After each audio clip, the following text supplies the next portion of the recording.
Buenas noches, hermanos, que el Señor les bendiga. Qué bendición es poder estar una vez más para aprender de la palabra de nuestro Dios. Amén. Seguimos aprendiendo sobre el libro de los Hechos y este día nos toca ver una ciudad que es Antioquía de Pisidia.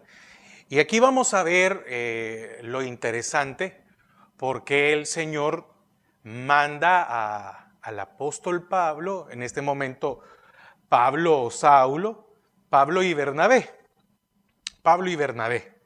o Saulo, ¿verdad? Pero bueno, independientemente. Entonces venían de estar en Perge y vimos en la enseñanza pasada sobre qué representaba Perge, ¿verdad? ¿Qué se hacía allí? Que se adoraba mucho a la diosa de la fertilidad. Entonces yo quiero que por favor me acompañe a Hechos 13. Vamos a leer el 13, el 14 y el 15, pero el importante, el que nos vamos a centrar hoy, es el 14. Hechos 13, versículos 13 al 15. Habiendo zarpado de Pafos, Pablo y sus compañeros arribaron a Perge de Panfilia. Ya vimos, ya estudiamos qué significaba. Y si no, le invito, ahí está la enseñanza pasada que habla sobre esto, ¿verdad? Y qué representaba, hablando sobre el área de la sexualidad en el humano. Ahora, dice, pero Juan Marcos, apartándose de ellos, volvió a Jerusalén. Ellos, pasando de Perge, llegaron a Antioquía de Pisidia y entraron en la sinagoga un día de reposo y se sentaron.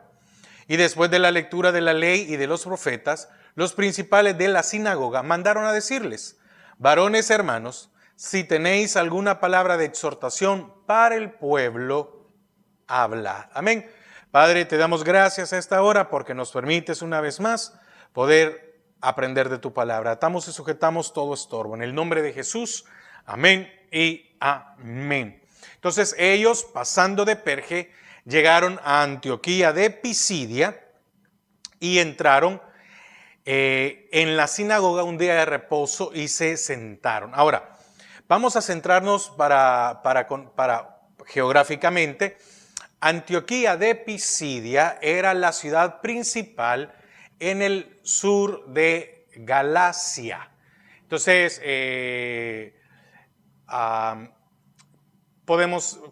para poder entender una idea, quién era Galacia. Galacia es lo que hoy conocemos como Turquía, ¿verdad? O esa región de ahí. Entonces, este es el único, y esto no lo vamos a ver hoy, porque sería muy amplio todo lo demás, el sermón del apóstol Pablo, que lo vamos a ver en la siguiente enseñanza. Pero este es el único sermón completo de Pablo que aparece en las Escrituras y nos da una idea panorámica de la historia del plan glorioso de Dios para el hombre. Nosotros ya estudiamos allá la historia de Israel, tanto lo que vimos en Abraham, Jacob, Isaac, Jacob, ¿verdad? Que vimos de José, vimos de Moisés, vimos José, de David, de Salomón. Se me va uno. Bueno, y entonces después vimos la historia de Israel delegada a la iglesia. Entonces ahí vamos a entender, y con esto vamos a entender un poco más. ¿Por qué razón? Porque allá en la historia de Israel está basado en el capítulo 7 y lo hace Esteban. Amén. Lo hace Esteban, donde el Señor le habló a Abraham, ¿sí? Y entonces Isaac, de ahí Isaac a Jacob, de ahí a los patriarcas, ¿verdad? Y de ahí a José, a Moisés, amén. A Moisés, estoy para ver si no se me escapó uno, a Moisés,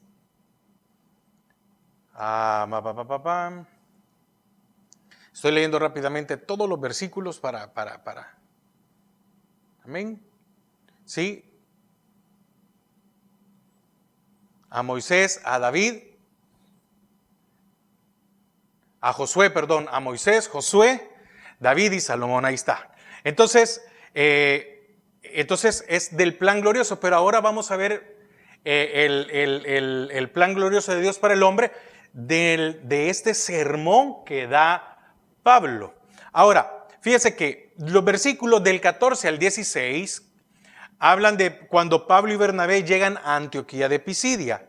Del 17 al 22 es donde Dios ha estado obrando a lo largo de la historia, donde Él sufrió y soportó las andanzas de Israel y del mundo, ¿verdad? Y del 23 al 41 es donde Dios ha consumado la historia. ¿Por qué? Porque le ha dado al mundo un Salvador que es Jesús. Ahora, esto que estaban haciendo tanto Pablo como Bernabé era aquella misión de evangelizar. Entonces, aquí los hechos se presentan de una forma muy sencilla. Primero, los dos ministros llegaron a la sinagoga en el día de reposo, sábado, para la ley. Entonces, este fue el método. Mire qué interesante. Este fue el método de evangelismo que Pablo adoptó. Y eso lo vamos a ver allá siempre en Hechos 13, pero de los versículos 46 y 47. Porque no quiero adelantarme, pero no voy a explicarlo más porque va a llegar el tiempo, ¿verdad? Hechos 13, 46. Entonces Pablo y Bernabé, hablando con denuedo, dijeron: a vosotros a la verdad era necesario que se os hablase primero la palabra de Dios, mas puesto que la desecháis y no os juzgáis dignos de la vida eterna, he aquí nos volvemos a los gentiles, porque así nos ha mandado el Señor diciendo: te he puesto para luz de los gentiles, a fin de que sea salvación hasta lo último de la tierra. Entonces, ellos entendieron que para poder compartir del evangelio y para que no hubiera oposición en el caso de aquellos que eran judíos en las sinagogas, ellos esperaron al día sábado, que era el día de la reunión, o al momento de la reunión, porque dice ahí que llegaron en el 14, dice: ellos pasando de Perge llegaron a Antioquía y entraron en la sinagoga un día de reposo y se sentaron. Entonces, para ellos no fue problema adaptarse a lo que ellos tenían. ¿Por qué? Porque Pablo tenía una misión: predicarle a todos. Pablo, pues había que, no es consentir en pecado, por favor no me vaya a malentender, pero adaptarse. Los gentiles tenían tiempo a esta hora, entonces les predicaba a esta hora. Los de la sinagoga tenían tiempo a esta hora, entonces les predicaba a esta hora. ¿Por qué? Porque Pablo estaba convencido de algo: los fieles entre los judíos y los que temían a Dios de entre los gentiles estarían allí. Entonces allí no solo habían judíos, también habían gentiles. Entonces tanto Pablo como Bernabé ya tenían un auditorio preparado, ahí estaban ya reunidos, no tuvieron que andar buscando, sino que ya estaba allí. Así que tomaron la oportunidad. Entonces podemos ver que Pablo y Bernabé estaban muy comprometidos con su llamamiento y con su misión. Estaban deseosos de dar a conocer a Cristo y de satisfacer las necesidades desesperadas de los hombres. Ellos sabían que había una necesidad. Entonces ellos vivían solo para este propósito, que era anunciar el evangelio de Dios. Entonces ellos llegaban a la ciudad y ellos aprovechaban la oportunidad que hubiera disponible para hablar de Cristo. Muchas veces nosotros decimos: queremos compartir de la palabra de Dios, pero no tenemos tiempo. No hacemos un esfuerzo. No, mire, es que ¿cómo me voy a reunir a las 7 de la noche si vengo de trabajar? No, ¿y cómo va a creer que nos vamos a reunir día domingo si es el día que yo salgo con mi familia? Bueno, ¿por qué? Porque el método del evangelismo siempre debe ser ir a donde las personas están. No que las personas vengan a mí. Si muchas veces hay que atravesar tanto tiempo de camino porque hay alguien necesitado para aprender, entonces nuestro deber es ir. Ahora, segundo, como forasteros se les invitó a hablar, porque Oiga lo que dice el 15. Y después de la lectura de la ley y de los profetas, los principales de la sinagoga mandaron a decirles: varones hermanos, si tenéis alguna palabra de exhortación para el pueblo, hablad. Entonces Pablo, levantándose, echa señal de silencio con la mano, dijo: varones israelitas, y empieza su sermón. Ahora, esto era una práctica común en las sinagogas. Invitar a los visitantes para que compartieran una palabra de exhortación si se deseaba. Debemos de recordar que Pablo era un rabino. Dentro de el judaísmo, Pablo llenaba los requisitos como para poder hablar entre ellos. Así que era muy normal que se le extendiera dicha invitación al apóstol Pablo, ¿verdad? Porque como él tenía, es que mire, ¿sabe qué sé que lo importante? Tenía los credenciales. Y entonces, como él tenía los credenciales para poder hablar en la sinagoga, él llegó a hablar de Jesucristo, pero las credenciales le daban ese otorgamiento. Fíjese que Mateo 4:23 dice: y recorrió Jesús toda Galilea, enseñando en las sinagogas de ellos. Entonces, Pablo estaba imitando a Cristo y predicando el evangelio del reino y sanando toda enfermedad y toda dolencia en el pueblo.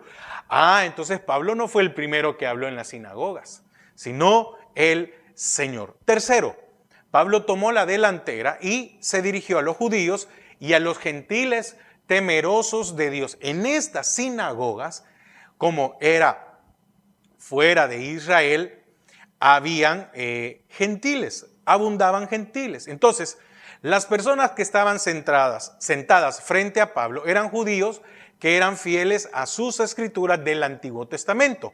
Y los gentiles que estaban allí eran gentiles que se habían cansado de la sociedad malvada e inmoral de su tiempo, así como también de la religión. Entonces, tanto la sociedad ya los tenía hartos, la maldad, la inmoralidad, como también la religión, ya no había algo que los llenara. Y por tanto, estos gentiles habían descubierto cierta verdad en las escrituras judías y en su adoración de un único Dios. Entonces, podemos notar que desde que estaban en Pafos, era Pablo quien estaba al frente y no Bernabé, siendo Bernabé mayor que Pablo.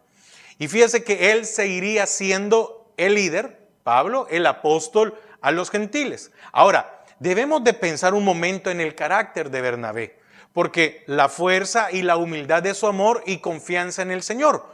Cuando él ve que el Señor estaba llevando a Pablo a ocupar un liderazgo, Bernabé dispuestamente le animó y apoyó en su ministerio, que es lo que veíamos en la enseñanza pasada, que Juan Marcos, que era sobrino de Bernabé, tal vez creyó, bueno, ya que Bernabé va decreciendo, tal vez por edad, tal vez por fuerza, etcétera, voy a ser yo el que va a estar a cargo. Pero lo que notó Pablo fue el respaldo del Señor en Pablo. Y como para Bernabé lo importante era el evangelio, ¿sí? No quien lo daba. El evangelio era lo importante. Ahora, ¿quién lo daba? Esa era decisión del Señor. Bernabé había entendido esto. Entonces, le animó y apoyó el ministerio que estaba en él. Y esto debería ser una amonestación para muchos de nosotros que permitimos que los celos y las envidias entren en nuestros corazones cuando otros son puestos delante. Ahora, ¿por qué son puestos delante? Porque tal vez ellos han tenido más disposición y más entrega que nosotros. El pastor siempre dice, llega el tiempo de las promociones. Y el tiempo de las promociones es que cuando hay que suplir algún liderazgo, se va a tomar en cuenta, se va a poner a alguien que ha estado allí, que ha sido fiel, que ha sido leal al ministerio, que es una bendición. Y muchas veces sucede esto, que aquel que se pone por líder Estoy hablando, por favor, estoy hablando cuando las cosas se hacen bajo la guianza del Señor. Puede suceder que una persona que tenga menos tiempo, no estoy hablando de un neófito, pero puede ser que una persona tenga 5 años de estar en la iglesia versus alguien que tenga 15. Pero el de 5 ha dado la medida para estar de allí. Y no es por más tiempo en la iglesia, sino por entrega al ministerio. Amén. Entonces debemos servir donde Dios nos ponga. Servir en amor, apoyando a otros y empujándolos hacia adelante. Amén. Filipenses 2, 3 y 4. Completad mi gozo sintiendo lo mismo, teniendo el mismo amor, unánimes, sintiendo una misma cosa. ¿Quién dice esto? Pablo a los filipenses. Nada hagáis por contienda o por vanagloria. Es decir, no te pongas a servir en la iglesia, querer hacer algo por contienda o por vanagloria, porque entonces no estás haciendo para el Señor. Dice, antes bien con humildad, estimando cada uno a los demás como superiores a él mismo. Entonces, qué importante es entender esto, ¿verdad? Ahora, Antioquía de Pisidia o Antioquía de Pisidiana, porque recuerde que también era Diana, una de las diosas que se adoraban en la parte del Imperio Romano y en algunas ciudades, ¿verdad? Entonces, fíjese que la ciudad recibe el nombre de Antioquía de Pisidia para distinguirla de Antioquía de Siria. Ya lo vimos en la segunda enseñanza, que por qué el nombre de Antioquía, ¿verdad?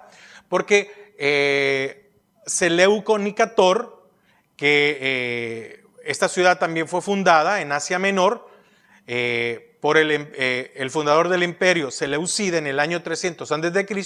y la nombró por su padre Antíoco. Así que eso ya lo vimos. Entonces, recuerda que hay una diferencia. Ya vimos Antioquía de Siria, que fue la primera, en donde fue el centro de operaciones para el evangelio, y esta era Antioquía de Pisidia. Ahora, esta ciudad estaba ubicada en una altiplanicie, aproximadamente unos 1000 metros sobre el nivel del mar. Y fíjese que era un centro cultural y comercial. De hecho, era la ciudad más importante de Galacia, actualmente Turquía. Entonces, para algunos lo ponen como al sur, dependiendo, no nos podemos basar, déjeme decirle esto, no nos podemos basar en el mapa de hoy, porque eso ha cambiado con el tiempo, ¿verdad? Los límites han cambiado. En aquel tiempo Galacia tal vez tenía otra extensión diferente a la que tiene hoy Turquía, y por eso era al sur de Galacia. Porque si ponemos Turquía me va a decir, no, mire hermano, en la parte donde está no es el sur. Sí, pero debemos de remontarnos al tiempo en el cual se establece esto, ¿verdad? Entonces, era un centro cultural y comercial y se volvió la ciudad más importante de Galacia. Como le dije, era una ciudad de Asia Menor, fundada por Seleucauto Nicator, fundador del imperio Seleucida en el año 300 a.C., y la nombra por su padre. Ahora, la ciudad fue libertada por Roma en el año 25 a.C. y hecha parte de la dura provincia de Galacia. Ahora, aquí hay algo muy importante. Yo creo que esto nos va a servir para la reflexión al final.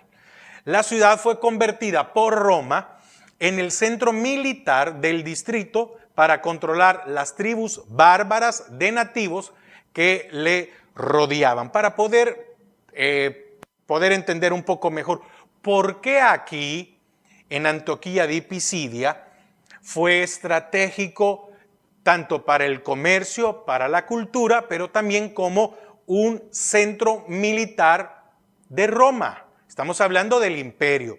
Recuerde que el imperio romano llegó a cubrir, para que usted tenga una idea, todo lo que es Europa, todo Europa menos Rusia, si podemos hablar de la parte de Rusia, parte de lo que fue Britania, que es la mitad de lo que hoy conocemos como la Gran Bretaña o de Inglaterra, la costa africana del Mediterráneo y la parte donde está Siria, Israel, Egipto y todo eso. Entonces era muy grande. Ahora, ¿por qué razón? Porque cuando usted ve geográficamente, usted entiende, usted sabe que Turquía, o la parte esta donde Turquía, o la parte, sí, de Turquía, Turquía está dividido, tiene una parte europea y una parte asiática. Entonces une a Europa y une a Asia por el río que está en Estambul, pero es eso, ¿verdad? Es la unión. Entonces había un tráfico comercial y esto también hacía que en esta sección hubiera un centro militar. ¿Para qué? Porque como este era estratégico, era para poder mandar a los ejércitos a defenderse de las tribus o de los nativos bárbaros que habían en ese momento. Amén. Entonces, sí tenía un propósito de negocios y de cultura. La ciudad era comercial, la más importante de su tipo en Galacia. Mira, aparte de lo que importante es lo económico, entonces también allí esto ayudaba a que en una invasión, podemos decirlo como el centro financiero, estuviera bien resguardado. Entonces la ruta comercial más importante entre el oeste y Éfeso y las ciudades de Cilicia, de lo que ahora es Siria, atravesaban por Antioquía. Éfeso podemos decir que la ciudad antigua de Éfeso es una ciudad que estaba cerca del mar o portuaria.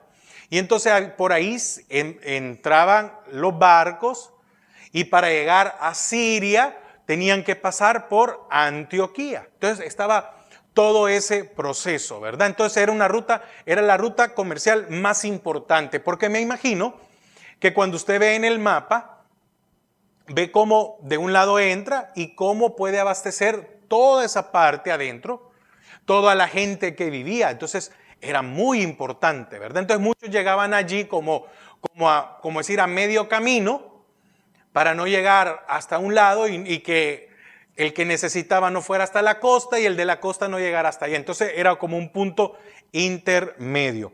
Entonces, fíjese que aquí en Antioquía de Pisidia, que lo vamos a estudiar más adelante, quedó establecida una iglesia, pero con gran dificultad. Muchos de los gentiles recibieron la palabra de Dios, pero los judíos rechazaron a Cristo. Repito, muchos de los gentiles recibieron la palabra de Dios.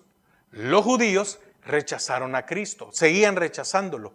Y estos usaron a mujeres influyentes para poner a los oficiales de la ciudad en contra de Pablo y de Bernabé. ¿Quiénes?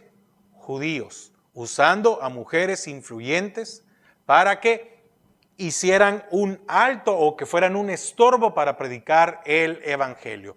Por lo tanto, los dos siervos de Dios fueron obligados a abandonar la ciudad de Antioquía de Pisidia. Eso está en Hechos 13 del 42 al 52. Los judíos eran estrictos. Los malvados judaizantes de Antioquía de Pisidia y luego de Iconio se opusieron tan fuertemente a Pablo que comenzaron a perseguir y a alborotar a la gente en Galacia para ponerla en su contra. Amén. Esto también lo podemos ver en las epístolas de Pablo, ¿verdad? Ahora, incluso les indujeron para que le apedrearan. Esto está en Hechos 14, versículo 19. Pablo es apedreado en Listra. Entonces vinieron unos judíos de Antioquía de Pisidia y de Iconio, que persuadieron a la multitud y habiendo apedreado a Pablo, le arrastraron fuera de la ciudad pensando que estaba muerto. Pero rodeándole los discípulos se levantó y entró en la ciudad. Y el día siguiente salió con Bernabé para Derbe. Ya lo vamos a ya vamos a ir estudiando estos, hermanos. Yo sé que vamos poco a poco. Entonces, Pablo y Bernabé, a pesar de todas estas situaciones, al pesar de haber oposición para el evangelio, haber sido perseguidos, al ver que alborotaron a la gente contra ellos y aún hasta apedrearlos, permanecieron fieles y muchos fueron alcanzados para Cristo. Qué importante esto, ¿verdad? Y a pesar de lo difícil que fue, se establecieron iglesias y en Galacia quedó arraigado un fuerte testimonio. Esto lo vemos en Hechos 14, 21 y 22. Y después de anunciar el evangelio a aquella ciudad y de hacer muchos discípulos, volvieron a Listra, a Iconio y a Antioquía, confirmando los ánimos de los discípulos, exhortándoles a que permaneciesen en la fe, diciéndoles: es necesario que a través de muchas tribulaciones entremos en el reino de Dios. Amén. Entonces, ¿qué podemos notar aquí? Que la iglesia, que esta fue la iglesia, fue fundada por Pablo en su primer viaje misionero. En medio de todo esto queda establecido una iglesia. Fue vuelta a visitar por Pablo de su viaje de regreso para afianzarlos aún más por el Señor. Lo leímos en el capítulo 14, versículos 21-22. Y al parecer volvió a ser visitada por Pablo en su segundo viaje misionero, allá en Hechos 16:6 y Hechos 18:23. Fue una de las iglesias a las que Pablo escribió el libro de Gálatas, Antioquía de Pisidia. Amén.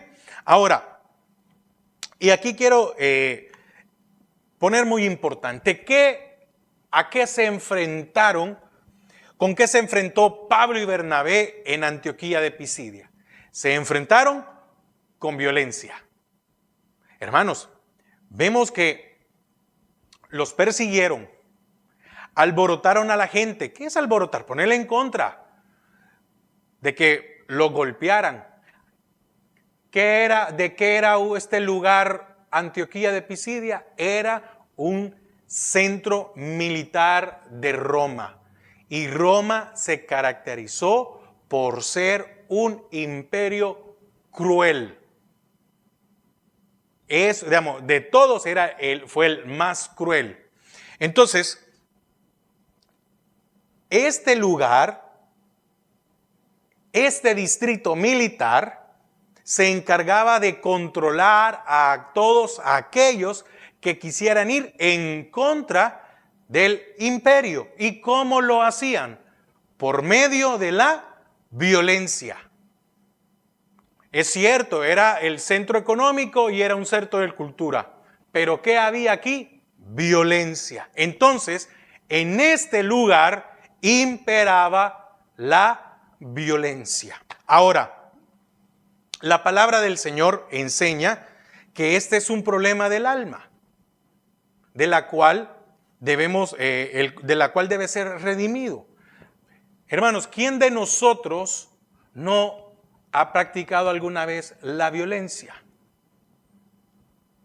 ¿O cuántos de nosotros quisiéramos ejercer violencia, pero no tenemos la fuerza y no tenemos la capacidad? Pero con nuestra mente, ¿cuántas veces en nuestra mente quisiéramos haber agarrado a alguien y golpearlo? ¿A cuántos de nosotros nos han provocado y en nosotros ha salido esta violencia en nuestras vidas? ¿Es normal? No, no es normal. Porque cuando el Señor, déjeme buscar,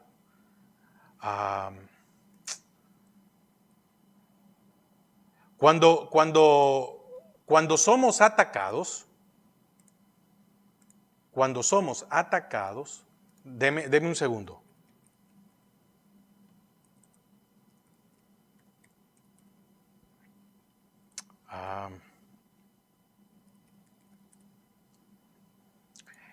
En Mateo 5:38, oiga, habla de, 5:38. Habla del amor hacia los enemigos. Dice, oíste que fue dicho ojo por ojo y diente por diente. Pero yo os digo, no resistáis al que es malo. Ahora, no resistáis al que es violento. ¿Pero qué es no resistáis? No devolváis violencia. Es decir, no regreséis violencia. A cualquiera que te hiere en la mejilla derecha, vuélvele también la otra. Mire, pero aquí no resistáis, es no devolver violencia. Entonces, la palabra nos enseña que este es un problema de nuestra alma. Salmo 72:14. Salmo 72:14. Oiga, de engaño, oiga lo que dice aquí el salmista, de engaño y de violencia redimirá sus almas, y la sangre de ellos será preciosa ante sus ojos. De engaño y de violencia. Mire qué tremendo. Entonces, hay un área en nuestras vidas que es violenta. Puede ser que en uno sea más, puede ser que en otro sea menos. ¿Cuántos reaccionamos violentamente? Tal vez no físicamente en golpear a alguien, pero sí con nuestras expresiones y con nuestro hablar. ¿Cuántos ejercemos una violencia con gritos, con insultos? Tú sos un tonto, no servís para nada, y empezamos a levantar la voz. ¿Cuántos de nosotros hay esa parte de que muchas veces nos cuesta controlarla? Y muchas veces nosotros tenemos buenas cosas, somos buenas personas, ayudamos, pero no nos toquen esto porque reaccionamos, explotamos, reventamos. Entonces, para contrarrestarla, ¿qué se debe de hacer? Actuar pacíficamente, o sea, responder a las ofensas con amor. Y esto, hermanos, lo podemos hacer porque ya tenemos al Espíritu Santo en nuestra vida que nos ayuda a dominar las áreas que hay en nosotros. Proverbios 15:1. La blanda respuesta quita la ira, quita la violencia, mas la palabra áspera, mas la palabra con violencia hace subir el furor. ¿Cuántas veces dos personas empiezan a hablar violentamente, empiezan a levantar y terminan muchas veces en una tragedia, ¿verdad? Santiago 3:17. Santiago 3:17. Pero la sabiduría que es de lo alto es primeramente pura, después pacífica, amable, benigna, llena de misericordia y de buenos frutos, sin incertidumbre ni hipocresía. Entonces, no es bueno pretender acercarnos a Dios con un corazón contaminado de violencia. Y para finalizar, acompáñeme a Mateo 5, 21 al 26. Y aquí habla de Jesús y la ira. Oiga, qué tremendo. Oísteis que fue dicho a los antiguos, no matarás, y cualquiera que matare será culpable de juicio.